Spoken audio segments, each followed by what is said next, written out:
All right, Muhammad, hi. We're gonna start right now. So today we're just gonna talk about some of the tips that you should consider while you're writing a paragraph or writing an essay.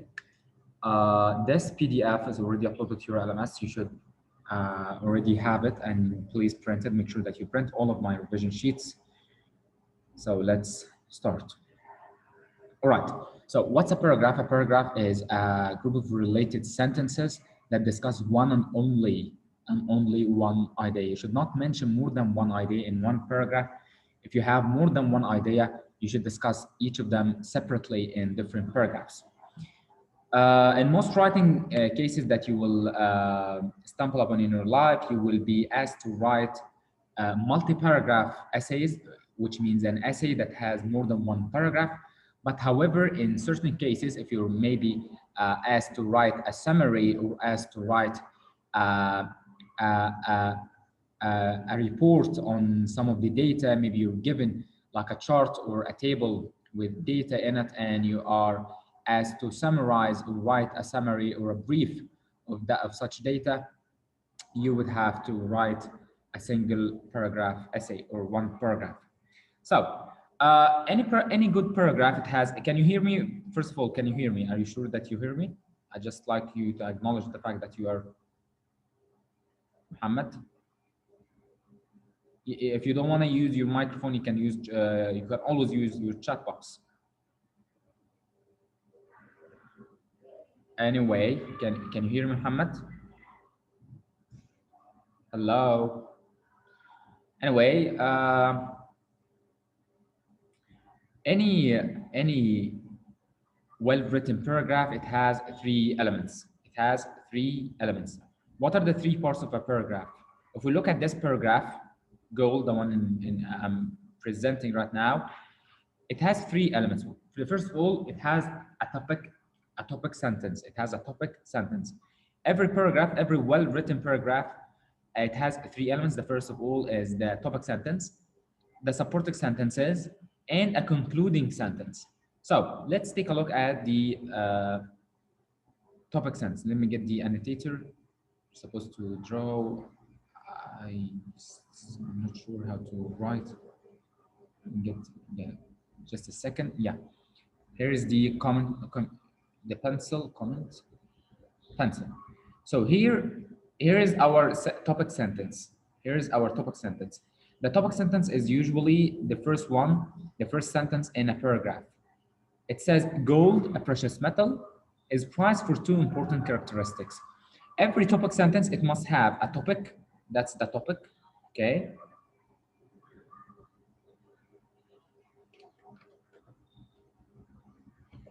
That's the topic. Okay. And it must have controlling ideas. Controlling ideas. All right. So let me get the annotator back. Comment. Pencil. So now we have the topic that we're gonna talk about, which is gold, and now we have controlling ideas. That the controlling ideas, the reasons why we include controlling ideas is to limit or to specify what we're gonna discuss. So the reader knows that we have organized or ordered ideas. We have organized, we have an organized piece of writing. So we have a controlling ideas, which are the two important characteristics. But after reading this topic sentence, I know that the author is going to talk about gold, and he's going to talk about why gold is prized for two reasons, not one reason, not three reasons, not four reasons, no, only two characteristics. Okay. All right. Hamad, can you hear me now? Yes, I can hear you, Mustafa. Okay, you're following. Okay, very good. Very good. Just checking. So after the topic sentence, we let me remove the annotators. Okay. Hand. Yes. Okay. After the second part or the second element of a paragraph are the supporting sentences. Supporting sentences. They develop the topic further. Remember that we talked in the topic sentence that with the controlling ideas that we're gonna talk about two characteristics. So you at least include 2 sentences, each for one of the important characteristics. So now the reader knows that we're gonna talk about gold, and we know he knows that the reader knows that we're gonna talk about two important characteristics, and in the supporting sentences we're gonna develop those important characteristics. We're gonna talk about them, we're gonna mention them, and discuss why gold is important. So, for example, here, let me read the topic sentence again. Gold, a precious metal, is prized for two important characteristics. First of all, now the writer is going to mention the first reason or the first characteristic. Gold has a lustrous beauty. Gold has a lustrous beauty. It means it's shining. Okay, and he expands on that. Gold never needs to be polished, blah blah blah blah blah blah blah blah blah. Okay, another important characteristic of gold is it's useful in industry and science. So now we know that the reader is gonna talk about these two characteristics. First is the fact that it has a lustrous beauty, it's very shiny. Second, it is useful to industry and science. In the end, we add a conclusion or a concluding sentence here in which we paraphrase or summarize the main points that we have discussed. So we have three elements. We have three main elements. First, the topic sentence. Here it is. Second, we have supporting sentences in which we develop the topic we are talking about. Okay, or mention in details. We mention the characteristics that we discussed in the topic sentence, and last we conclude with a concluding sentence. Right? That's how we write a well-written paragraph. That's very good. You should note that the concluding sentence is optional in certain cases. If you're writing a multi-paragraph essay, if you're writing an essay that has more than one paragraph, it's not obligatory to add a concluding sentence to each paragraph. Why? Why do you think so? Because we're already gonna have a concluding paragraph. So we don't have to add a concluding sentence to each of the paragraphs. We're gonna combine all of these concluding sentences into one concluding paragraph. All right. I'm gonna skip all of these. Yeah, that's what you should make sure that you focus on these. A topic sentence, when you're writing topic sentence, it must be a complete sentence, not a fragment. Okay, it shouldn't be too general. So there is no added value after reading it. It is very general, like computer. Our computer is very important, or learning how to use computer is very important. That's very general. Why? Because you're not specifying. You don't have a controlling idea. You're not saying why is it important. Is it important for science? Is it important for education? Is it important for entertainment? Is it important for keeping up with the news? Is it important? You did not mention, so it's very general. So a topic sentence, a well-written topic sentence should not be very general, and it also should not be very specific that you already divulge all the information that you're gonna discuss in the paragraph. No, you should keep the reader eager to continue reading your paragraph. You should keep him or her eager. Okay, so you should just mention some of the details, but not all of them. So a topic sentence should not be general and also should not be very specific. Okay, that's very good.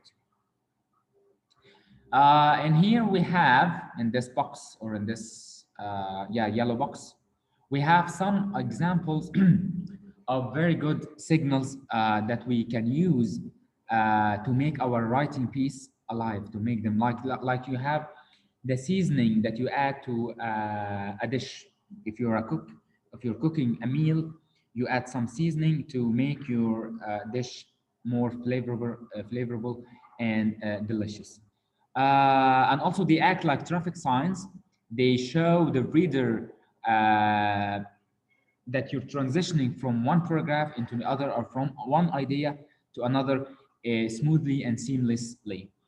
For example, you should add, if you're concluding, words like finally, in brief, in conclusion, to sum up, or the evidence suggests that. These are some of the phrases that you should add or use frequently. All right, so now we have finished how to write a well-written paragraph. Now we're gonna expand that paragraph into an essay, okay?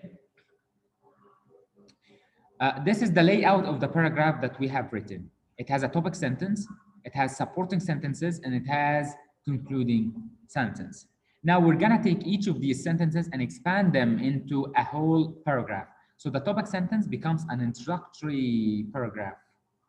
Okay, that each of the supporting sentences are now sorry, each of the supporting sentences is now a whole paragraph on their own. Okay, we're going to expand each of the sentence into a whole paragraph.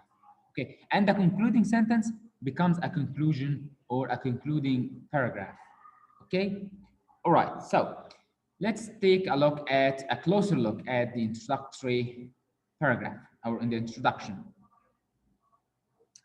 The introduction has two parts, okay? Attention grabbers, or general statements to introduce the topic to the reader, and also to capture his or her interest, or I call them attention grabbers. You grab the attention of the reader. And a thesis statement, The thesis statement is the same as the topic sentence. Okay, so the function of the topic sentence in a paragraph is similar to the function of a thesis statement in an introductory paragraph. All right. So the thesis statement, it states the specific topic. So for example, I asked you to write an essay about the whether we should ban driving cars in major cities, in very crowded cities such as Cairo and Alexandria, for example. So you begin your introductory paragraph by introducing the problem that traffic causes congestion and causes pollution and causes blah, blah, blah, and higher rates or higher accidents rates. You discuss the issue and you write a thesis statement. You write the thesis statement. Driving cars should be banned in major cities, or in crowded cities, cars should not be driven in major cities. All right? So this is the thesis statement. Maya Muhammad? Just checking. Mr. Mah. Okay. That's very good. So the thesis statement is the same as the topic sentence for a paragraph, except it's we now use it in an introductory paragraph. Usually speaking, generally speaking, and usually the thesis statement is the last sentence in an introductory paragraph. Usually. So it states the specific topic. It also lists how many subtopics you're gonna mention. So you're gonna talk about banning car to be driven in major cities, and you're gonna discuss the consequences of that, the positive consequences on the environment and the negative consequences on traffic control and on transportation. All right. As also similarly to a topic sentence, the thesis statement should not be too general and also should not be too specific. For example, a college education is a good investment. This is a very general statement. Why? Because it does not state why. Why is it a good investment? Is it a good investment for the investor, someone who owns or who runs a college? Or is it a good investment for the student? Is it a good investment for a corporation or a company to have its own employers pursuing a higher education? Why is it good investment? So to improve such a topic sentence, such a thesis statement, we can make it more specific by saying a college education is good investment for 4 reasons. Now we have controlling ideas. We know that the writer of this piece is gonna mention 4 reasons why higher education or why college education is very important. All right. So after the introductory paragraph, we have a body paragraph. We have body paragraphs. We can have maybe 2, 3 paragraphs depending on the topic, depending on the type also of the essay you're writing, whether you're writing a compare and contrast, a descriptive essay, an argumentative essay, or persuasive essay. In this quarter, we're gonna talk mainly about argumentative essays, but generally, I will describe the main elements a general essay has, and then I will move closer to discussing the characteristics of an argumentative essay.